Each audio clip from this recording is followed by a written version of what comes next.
പുതിയൊരു വീഡിയോയിലേക്ക് എല്ലാവർക്കും സ്വാഗതം.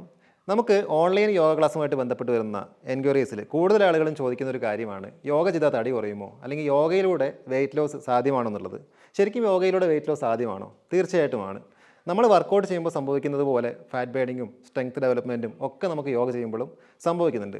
റെഗുലറായിട്ട് നമ്മൾ കൺസിസ്റ്റൻ്റ് ആയിട്ട് പ്രാക്ടീസ് ചെയ്യുകയാണെങ്കിൽ തീർച്ചയായിട്ടും അതിനേക്കാൾ ഉപരി ഒരുപാട് ഗുണങ്ങളാണ് അതിലൂടെ നമുക്ക് ലഭിക്കാൻ പോകുന്നത്. അപ്പോൾ ഇന്നത്തെ ഈ ഒരു സെഷനിലൂടെ നമ്മൾ ആ കാര്യങ്ങളെക്കുറിച്ചുള്ള ഒരു ധാരണയാണ് ഉണ്ടാക്കാൻ പോകുന്നത്. ശരിക്കും നമ്മൾ യോഗ പ്രാക്ടീസ് ചെയ്യുമ്പോൾ നോർമൽ കേസിൽ നമ്മുടെ ലൈഫിൻ്റെ ഭാഗമായിട്ട്, അല്ലെങ്കിൽ സ്ട്രെസ് റിലീഫിന് വേണ്ടിയിട്ട്, അല്ലെങ്കിൽ റിലാക്സേഷന് വേണ്ടിയിട്ടൊക്കെ നമ്മൾ യോഗ ഓരോ ആളുകളുടെയും ആവശ്യാനുസരണം പല രീതിയിൽ ഓരോ ആളുകളും ഫോളോ ചെയ്ത് പോകാറുണ്ട്. ചില ആളുകൾ കൂടുതലും മെഡിറ്റേഷൻ ഫോക്കസ് ചെയ്യുന്ന ആളുകളായിരിക്കും, ചില ആളുകൾ ആസനാസ് ഫോക്കസ് ചെയ്യുന്ന ആളുകളായിരിക്കും, അങ്ങനെയൊക്കെ ഉണ്ട് അല്ലേ.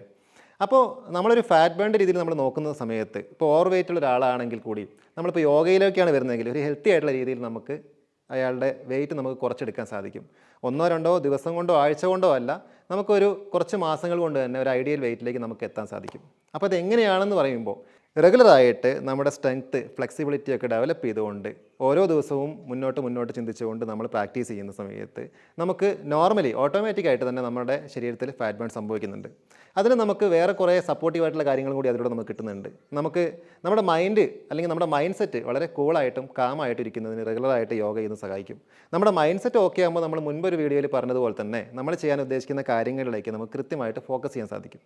അതുകൂടാതെ നമുക്ക് എന്താണോ നമ്മുടെ എയിം, നമ്മുടെ ഫാറ്റ് ലോസ് ആണ് എയിം, ഇടയ്ക്ക് വെച്ച് ബ്രേക്ക് ആവാതിരിക്കാൻ അല്ലെങ്കിൽ കണ്ടിന്യൂസ് ആയിട്ട് നമുക്ക് എല്ലാ ദിവസവും ഫോളോ ചെയ്യുന്നതിന് സഹായിക്കും. അപ്പോൾ ഇവിടെ അത് മാത്രമല്ല സംഭവിക്കുന്നത്, നമ്മൾ റെഗുലറായിട്ട് യോഗ ചെയ്യുമ്പോൾ നമുക്ക് ഏതൊക്കെ ഭക്ഷണങ്ങൾ വേണം, ഏതൊക്കെ ഭക്ഷണങ്ങൾ വേണ്ട, അല്ലെങ്കിൽ നമ്മുടെ ഭക്ഷണത്തിലൊക്കെ കൃത്യമായിട്ടൊരു രീതി നമുക്ക് സ്വാഭാവികമായിട്ട് തന്നെ വരുന്നുണ്ട് യോഗ ദിവസവും ചെയ്യുന്നതിലൂടെ. യോഗ, പ്രാണായാമം, അല്ലെങ്കിൽ ബ്രീത്തിങ് എക്സസൈസ്, മെഡിറ്റേഷൻ, ഇങ്ങനെയുള്ള കാര്യങ്ങളൊക്കെ ചെയ്യുന്നതിലൂടെ ഫസ്റ്റ് നമുക്ക് മെൻ്റലി ഒരു അച്ചടക്കം നമുക്ക് വരുന്നുണ്ടല്ലേ. അതിലൂടെ നമുക്ക് നമ്മളുടെ ഗോള് വളരെ എളുപ്പത്തിൽ നമുക്ക് ഷോർട്ട് ടൈം കൊണ്ട് നമുക്കത് അച്ചീവ് ചെയ്യാൻ സാധിക്കുന്നുണ്ട്. അപ്പോൾ ദിവസവും നമ്മൾ യോഗ ചെയ്യുന്ന ഒരാളാണെങ്കിൽ, അല്ലെങ്കിൽ ഫാറ്റ് ലോസിന് വേണ്ടി, നിങ്ങളുടെ ഫാറ്റ് ലോസ് മാത്രമല്ല, നിങ്ങൾക്ക് അവിടെ സ്ട്രെസ് റിലീഫ് കിട്ടുന്നുണ്ട്, കൃത്യമായിട്ടൊരു ഉറക്കം കിട്ടുന്നുണ്ട്, ശരീരത്തിനും മനസ്സിനും നല്ലൊരു വിശ്രമവും ലഭിക്കുന്നുണ്ട്. അപ്പോൾ നമ്മൾ സ്വാഭാവികമായിട്ട് നമ്മൾ യോഗ ചെയ്യുന്ന ഒരു രീതിയിൽ ചെയ്താൽ മതിയോ? ഫാറ്റ് ലോസിന് വേണ്ടിയിട്ട് നമ്മൾ യോഗ ചെയ്യുന്ന സമയത്ത് നമുക്ക് ചെറിയ മാറ്റങ്ങളൊക്കെ വരുന്നത് വളരെ നല്ലതാണ്. അതായത് ഇപ്പോൾ നമ്മൾ നോർമൽ വർക്കൗട്ട് ചെയ്യുന്ന ആളുകളെ ചെയ്യിപ്പിക്കുന്ന ആളുകളാണെങ്കിൽ പോലും സൂര്യ നമസ്കാരമൊക്കെ ഒരു വാമപ്പിൻ്റെ രീതിയിലൊക്കെ ചെയ്ത് കൊടുക്കാറൊക്കെ ഉണ്ട്. ശരിക്കും സൂര്യ നമസ്കാരമൊക്കെ നമുക്ക് ഫാറ്റ് ലോസിനൊക്കെ വളരെ സപ്പോർട്ടീവായിട്ടുള്ളൊരു കാര്യം തന്നെയാണ്. എന്ന് വെച്ച് സൂര്യ നമസ്കാരം ഒന്നിനും ഒരു ഷോർട്ട് കട്ടല്ല. യോഗ പഠിക്കാൻ ആഗ്രഹിക്കുന്ന ഒരാൾ സൂര്യ നമസ്കാരം മാത്രം ചെയ്ത് പഠിച്ചുകൊണ്ട് കാര്യമില്ല. എന്ന് വെച്ച് ഫാറ്റ് ലോസ് ചെയ്യാൻ ഉദ്ദേശിക്കുന്ന ആളാണെങ്കിൽ സൂര്യ നമസ്കാരം മാത്രം ചെയ്തുകൊണ്ടും കാര്യമില്ല. അപ്പോൾ എങ്ങനെയാണ് അതിൽ റിസൾട്ട് വരുന്നത്? സൂര്യ നമസ്കാരം നമ്മൾ ചെയ്യുമ്പോൾ കൃത്യമായ രീതിയിൽ അതിൻ്റെ ബ്രീത്തിങ് കൊടുത്ത് കറക്റ്റ് സ്ട്രെച്ചിങ്ങോട് കൂടി ചെയ്ത് ആദ്യം ഡെവലപ്പ് ആക്കുക എന്നുള്ളതാണ് ഒരു പ്രധാനപ്പെട്ട കാര്യം. യോഗയിലേക്ക് വരുമ്പോഴാണെങ്കിലും ഫസ്റ്റേ നമ്മൾ ഫാറ്റ് ലോസ് എന്നുള്ള കാര്യം മനസ്സിൽ വെച്ചുകൊണ്ട് ചെയ്യാതെ കറക്റ്റായിട്ട് നമ്മൾ ചെയ്യാൻ ഉദ്ദേശിക്കുന്ന കാര്യങ്ങൾ, ആസനാസ്, അല്ലെങ്കിൽ അതിൻ്റെ ഒരു ഫ്ലെക്സിബിലിറ്റി, നമ്മുടെ സ്ട്രെങ്ത്ത്, ഇതൊക്കെ ഒന്ന് ഡെവലപ്പ് ആക്കുക. അതിപ്പോൾ നോർമലി നമ്മൾ ജിമ്മിൽ പോവുകയാണെങ്കിൽ പോലും ഈ കാര്യങ്ങളൊക്കെയാണ് നമ്മുടെ ബേസ്മെൻ്റ് ആണ് ആദ്യം നമ്മളൊന്ന് കറക്റ്റ് ചെയ്യുക. സ്ട്രെങ്ത്ത് ഒക്കെ കുറവുള്ള ആളുകളാണെങ്കിൽ ഒരു സ്ട്രെങ്ത്ത് ഒക്കെ ഉണ്ടാക്കി എടുത്തിട്ടുണ്ടെങ്കിൽ മാത്രമാണ് നമുക്ക് ഒരു അഡ്വാൻസ് ആയിട്ടുള്ള ആസനാസിലേക്കൊക്കെ പോകാൻ പറ്റുള്ളൂ, അല്ലെങ്കിൽ വർക്കൗട്ടിലേക്ക് പോകാൻ പറ്റുള്ളൂ. അപ്പോൾ യോഗ ചെയ്ത് തുടങ്ങുമ്പോൾ നിങ്ങളൊരു ക്ലാസ്സിൽ ജോയിൻ ചെയ്യുകയാണെങ്കിൽ നിങ്ങൾ ആ ബേസിക് ആയിട്ടുള്ള കാര്യങ്ങളൊക്കെ കറക്റ്റായിട്ട് പഠിച്ചെടുക്കുക. സൂര്യ നമസ്കാരമൊക്കെ ആണെങ്കിൽ അതിൻ്റെ പോസ്റ്റേഴ്സൊക്കെ ഒന്ന് കറക്റ്റായി കൊണ്ടുവരിക. അപ്പോൾ ഈ സൂര്യ നമസ്കാരം പോലുള്ള കാര്യങ്ങൾ നമ്മൾ കൃത്യമായിട്ട് ആ ഒരു ശരീര വടിവോടെ ചെയ്യാൻ എന്ന് നമുക്ക് പറ്റുന്നോ ആ ഒരു സമയമാകുമ്പോഴത്തേക്കും നമ്മുടെ ബോഡിയിലും അതിനുള്ളൊരു മാറ്റം വന്നിട്ടുണ്ടാവും. പിന്നെ രീതികളെന്ന് പറയുമ്പോൾ സൂര്യ നമസ്കാരം നേരത്തെ പറഞ്ഞ പോലെ തന്നെ പല രീതിയിൽ നമ്മൾ ചെയ്തു പോകാറുണ്ട്. വാമപ്പായിട്ട് ചെയ്തു പോകാറുണ്ട്, ഒരു ആസന എന്നുള്ള രീതിയിൽ കണ്ടുകൊണ്ട് ചെയ്തു പോകാറുണ്ട്, അതും അല്ലെങ്കിൽ നമ്മുടെ ഒരു ഫിറ്റ്നസിൻ്റെ ഭാഗമായിട്ട് ചെയ്തു പോകാറുണ്ട്. സൂര്യ നമസ്കാരം ചെയ്യുമ്പോൾ നിങ്ങൾ തവണകൾ കൂട്ടി കുറച്ച് കൂടുതൽ സമയം നിങ്ങൾ അതിലേക്ക് ഇൻവെസ്റ്റ് ചെയ്തുകൊണ്ട് നിങ്ങൾ ചെയ്യുന്നത് നിങ്ങളുടെ ഫാറ്റ് ലോസിന് നല്ലതാണ്. അതേപോലെ തന്നെ സ്ട്രെച്ചിങ് ഓരോ ദിവസവും നമ്മൾ ചെയ്യുമ്പോൾ കൂടുതൽ ഡെവലപ്പ് ചെയ്തുകൊണ്ട് ഓരോ പോസ്റ്ററും കുറച്ചുകൂടി അഡ്വാൻസ് ആയിട്ട് കുറച്ചുകൂടി നന്നായിട്ട് സ്ട്രെച്ച് ചെയ്തുകൊണ്ട് ചെയ്യാൻ ശ്രമിക്കുന്നതും ഫാറ്റ് ലോസിന് നല്ലതാണ്. അതുപോലെ സമയം കൂട്ടി ചെയ്യുന്നത് പോലെ തന്നെ നമ്മളിപ്പോൾ സ്ലോ ആയിട്ട് ചെയ്യുകയാണെങ്കിൽ പോലും ഓരോ പോസ്റ്ററിൽ നമ്മളിപ്പോൾ കുറച്ച് സമയം ഹോൾഡ് ചെയ്ത് ചെയ്തു പോയാലും കുഴപ്പമൊന്നുമില്ല. പക്ഷേ കുറച്ച് തവണകൾ പതുക്കെ തവണകൾ കൂട്ടിക്കൊണ്ടുവരിക, അതിൻ്റെ സമയം കൂട്ടിക്കൊണ്ടുവരിക. ഇപ്പോൾ 1-2 തവണ ചെയ്ത് സ്റ്റോപ്പ് ചെയ്യുന്നതിന് പകരം കൂടുതൽ സമയം സൂര്യ നമസ്കാരമൊക്കെ കൃത്യമായിട്ട് പ്രാക്ടീസ് ചെയ്ത് പഠിക്കുക. അതിൻ്റെ ബ്രീത്തിങ് അടക്കം അതിൻ്റെ ഒരു ട്യൂട്ടോറിയൽ നമ്മൾ അപ്ലോഡ് ചെയ്യുന്നുണ്ട്. ആ വീഡിയോ നോക്കിയാൽ നിങ്ങൾക്ക് കൃത്യമായിട്ട് അതിനെക്കുറിച്ചുള്ള ധാരണ മനസ്സിലാണ്.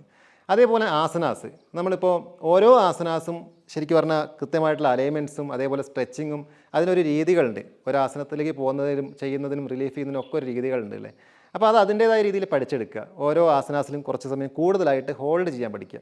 തുടക്കത്തിൽ നമ്മൾ വലിഞ്ഞു മുറുകി കഷ്ടപ്പെട്ടുകൊണ്ട് യോഗ ചെയ്യുന്നതിൽ വലിയ കാര്യമൊന്നുമില്ല. അത് നമുക്ക് ഗുണത്തിനേക്കാളേറെ ചിലപ്പോൾ ദോഷം വരാനാണ് സാധ്യത കൂടുതൽ.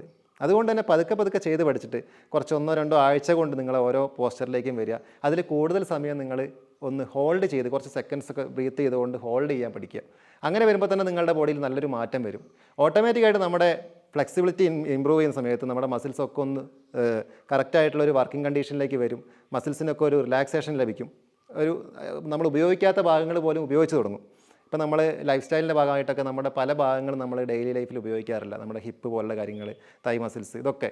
അപ്പോൾ ഇതൊക്കെ കൃത്യമായിട്ടുള്ളൊരു സ്ട്രെച്ചിങ്ങും സ്ട്രെങ്ത്തും ഇതിനൊക്കെ ലഭിക്കുന്ന സമയത്ത് ഓട്ടോമാറ്റിക്കായിട്ട് നമ്മുടെ ഫാറ്റ് ബേൺ അവിടെ സംഭവിക്കും. ബ്രീത്തിങ് എക്സസൈസുകൾ, പ്രാണായാംസ്, ഇതിനൊക്കെ സപ്പോർട്ടീവാണ് നമ്മുടെ ഫാറ്റ് ലോസ് ജേണിയിൽ ഇങ്ങനെയുള്ള കാര്യങ്ങളെന്ന് പറയുമ്പോൾ. അതേപോലെ ഇനി ഭക്ഷണത്തിലേക്ക് വരുമ്പോൾ യോഗ ചെയ്തത് കൊണ്ട് മാത്രം ഒരാൾ യോഗിയാവണം എന്നില്ല, യോഗ ചെയ്തുകൊണ്ട് മാത്രം ഒരാൾക്ക് ഫാറ്റ് ലോസ് ഉണ്ടാവണമെന്നുമില്ല. അപ്പോൾ ഇതിന് കുറച്ച് കാര്യങ്ങൾ നമ്മൾ ഒരു മിനിമം രീതിയിലെങ്കിലും ഫോളോ ചെയ്യുമ്പോൾ നമുക്ക് ഒരുപാട് ഗുണങ്ങളാണ് കിട്ടുന്നത്, മെൻ്റലി ആൻഡ് ഫിസിക്കലി. ശരിക്കും പറഞ്ഞാൽ നമ്മളൊരു പുതിയൊരു വ്യക്തിയായിട്ട് മാറുകയാണ് ചെയ്യുന്നത്. അപ്പോൾ ഭക്ഷണത്തിൽ നമുക്ക് നല്ലൊരു നിയന്ത്രണം ആവശ്യമാണ്. സ്വാഭാവികമായിട്ടും നമ്മൾ ഒരു ഭക്ഷണത്തിനെയും കഴിക്കേണ്ട എന്നുള്ളതല്ല, ശരിക്കും പറഞ്ഞാൽ കൂടുതലായിട്ടും ഫ്രഷ് ആയിട്ടുള്ളതും അല്ലെങ്കിൽ നല്ല എനർജറ്റിക് ആയിട്ടുള്ളതും നല്ല എനർജി ഉള്ളതുമായിട്ടുള്ള ഫുഡുകൾ കഴിക്കാൻ വേണ്ടി പ്രത്യേകം ശ്രദ്ധിക്കുക. വെജിറ്റബിൾസും ഫ്രൂട്ട്സ് പോലുള്ള കാര്യങ്ങൾ ധാരാളം ഭക്ഷണത്തിൽ ആഡ് ചെയ്യുക. ഇപ്പോൾ നമ്മൾ യോഗ ക്ലാസ്സിൽ ജോയിൻ ചെയ്തു, ഡെയിലി യോഗ ചെയ്യാൻ തുടങ്ങിയെന്ന് പറഞ്ഞിട്ട് ഇപ്പോൾ നമ്മുടെ ഭക്ഷണത്തിൻ്റെ രീതികളൊന്നും പ്രത്യേകിച്ച് ഇന്നത്തെ ഈ ഒരു ജനറേഷനിൽ ആരും മാറ്റിവെക്കാൻ സാധ്യതയില്ല. പ്രത്യേകിച്ച് നോൺ പോലുള്ള കാര്യങ്ങളൊക്കെ ആകുമ്പോൾ നമ്മുടെ ശരീരത്തിന് ആവശ്യമായിട്ടുള്ള പല കാര്യങ്ങളും അതിലുണ്ട് താനും. അതുകൊണ്ട് ഭക്ഷണങ്ങളിലൊരു കൺട്രോൾ കൊണ്ടുവരിക. ഒരു വർക്കൗട്ട് നമ്മൾ ചെയ്യുന്ന സമയത്ത് നമ്മൾ പറഞ്ഞ് പഠിപ്പിക്കണം, അല്ലേ, ഡയറ്റ് ഇന്ന ഭക്ഷണം ഞാൻ കഴിക്കാൻ പാടുള്ളൂ, അല്ലെങ്കിൽ ഇത് കഴിച്ചിട്ടുണ്ടെങ്കിൽ ഫാറ്റ് കൂടുതലാണ്, തടി കൂടും, ഇത് ഇത്ര കഴിക്കാൻ പാടില്ലെന്ന്.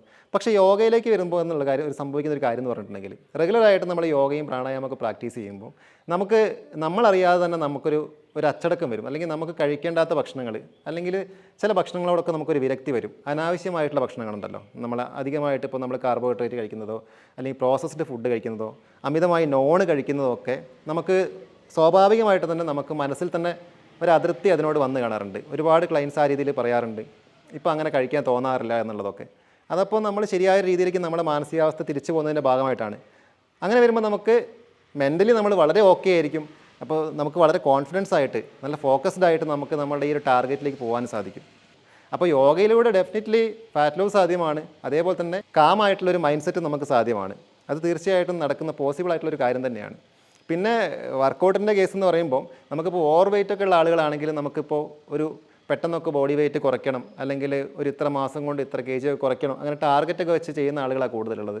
അങ്ങനെയുള്ളവർക്കാകുമ്പോൾ നമ്മൾ ഒരു സ്ട്രെങ്ത് വെയിറ്റ് ട്രെയിനിങ്, അതേപോലെ കാർഡിയോ വർക്കൗട്ട്, അങ്ങനെയുള്ള ഒരു രീതിയിലേക്കാണ് നമ്മൾ പോകാറുള്ളത്. പക്ഷേ നല്ലൊരു മൈൻഡ് സെറ്റോട് കൂടി മുന്നോട്ട് പോകണമെന്ന് ആഗ്രഹിക്കുന്ന ആളുകൾക്ക് യോഗ തന്നെയാണ് ഏറ്റവും ബെറ്റർ എന്ന് ഞാൻ പറയും. എന്ന് വെച്ചാൽ നമുക്ക് കാർഡിയോ അല്ലെങ്കിൽ ജിം വർക്കൗട്ട്, വെയിറ്റ് ട്രെയിനിങ് ഇതൊന്നും ചെയ്യാൻ പാടില്ല എന്ന് ഒന്നുമില്ല. ഇതൊക്കെ നമുക്ക് വേറൊരു സമയത്ത് ഫോളോ ചെയ്യാവുന്നതാണ്, ഇതിൻ്റെ ഭാഗമായിട്ട് തന്നെ. ഇതുകൂടാതെ പ്രത്യേകിച്ച് ലേഡീസിൻ്റെ ഒക്കെ ഇടയിൽ വരുന്നൊരു പ്രശ്നമാണ് ഇപ്പോൾ തൈറോയിഡിൻ്റെ പ്രശ്നമുള്ള ആളുകൾ, അല്ലെങ്കിൽ PCOD പ്രശ്നമുള്ള ആളുകൾ. അങ്ങനെ ഓരോരോ ബുദ്ധിമുട്ട് അനുഭവിക്കുന്ന ലേഡീസിനൊക്കെ ബോഡി വെയിറ്റ് പെട്ടെന്ന് ഹോർമോൺ ഇംബാലൻസ് ഒക്കെ വരുമ്പോൾ ബോഡി വെയിറ്റ് ഓവർ ആവാറുണ്ട്, വർക്കൗട്ട് ചെയ്തിട്ടും കുറയാത്തൊരവസ്ഥയൊക്കെ വരാറുണ്ട്. അപ്പോൾ നമ്മൾ ആദ്യം കാരണത്തിന് ട്രീറ്റ് ചെയ്യണം. അപ്പോൾ അതിന് ഈ യോഗയുടെ ഒരു പാത്തിലേക്ക് വരുമ്പോൾ ശരിക്കും നമ്മൾ തൈറോയിഡ് അല്ലെങ്കിൽ ഡയബറ്റിക് ആയിട്ടുള്ള ആളുകൾ, അല്ലെങ്കിൽ PCOD PCOS പ്രശ്നമുള്ള ആളുകൾ, ഇങ്ങനെയുള്ള ആളുകളൊക്കെ നല്ലൊരു ട്രെയിനറുടെ കീഴിൽ പ്രാക്ടീസ് ചെയ്യുകയാണെങ്കിൽ ഡെഫിനറ്റ്ലി നിങ്ങൾക്ക് ഒരു കുറച്ച് മാസങ്ങൾ കൊണ്ടോ അല്ലെങ്കിൽ ആഴ്ചകൾ കൊണ്ടോ ഒക്കെ തന്നെ നല്ലൊരു മാറ്റം വരുത്താനാകും. പതുക്കെ നിങ്ങൾ മെഡിസിനൊക്കെ എടുക്കുന്ന ആളുകളാണെങ്കിൽ ഈ ഒരു മെഡിസിനൊക്കെ ഒഴിവാക്കിയിട്ടുള്ളൊരു സ്റ്റേജിലേക്ക് നിങ്ങൾക്ക് എത്താൻ സാധിക്കും.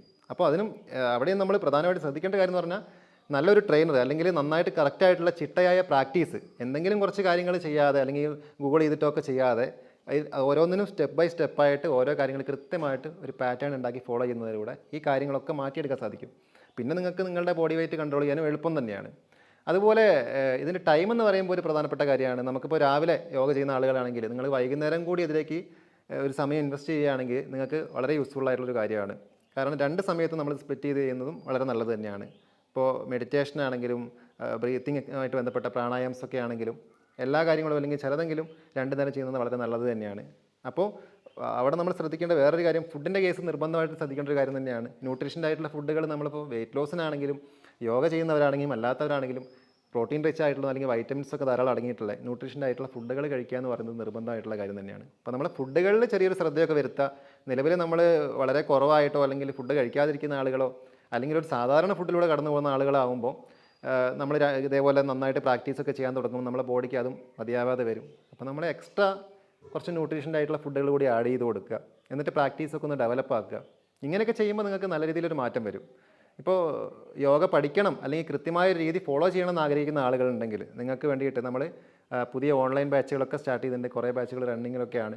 അപ്പോൾ ജോയിൻ ചെയ്യണം താല്പര്യമുള്ള ആളുകൾക്ക് താഴെയുള്ള വാട്സപ്പ് നമ്പർ വഴി നിങ്ങൾക്ക് മെസ്സേജ് ചെയ്യാവുന്നതാണ്, ജോയിൻ ചെയ്യാവുന്നതാണ്. അതിലൂടെ നിങ്ങൾക്ക് കൃത്യമായിട്ട് ഒരു ലൈഫ് സ്റ്റൈൽ നിങ്ങൾക്ക് കിട്ടുന്നതാണ്. റെഗുലറായിട്ട് ചെയ്യേണ്ട യോഗ, ഏതൊക്കെ കാര്യങ്ങൾ ഏതൊക്കെ രീതിയിൽ ഫോളോ ചെയ്യണം, എന്തൊക്കെ കാര്യങ്ങൾ ശ്രദ്ധിക്കണം, സെപ്പറേറ്റഡ് ആയിട്ട് ഇപ്പോൾ നിങ്ങൾക്ക് എന്തെങ്കിലും ഫിസിക്കൽ ഇഷ്യൂ ഉള്ള ആളുകളാണെങ്കിൽ അതിന് വേണ്ടി എന്തൊക്കെ കാര്യങ്ങൾ ചെയ്യാം, ഇങ്ങനെയുള്ള എല്ലാ കാര്യങ്ങളും നമ്മൾ ഈ കോഴ്സുകളിലൂടെ പറഞ്ഞ് പഠിപ്പിച്ച് മുന്നോട്ട് പോകുന്നുണ്ട്.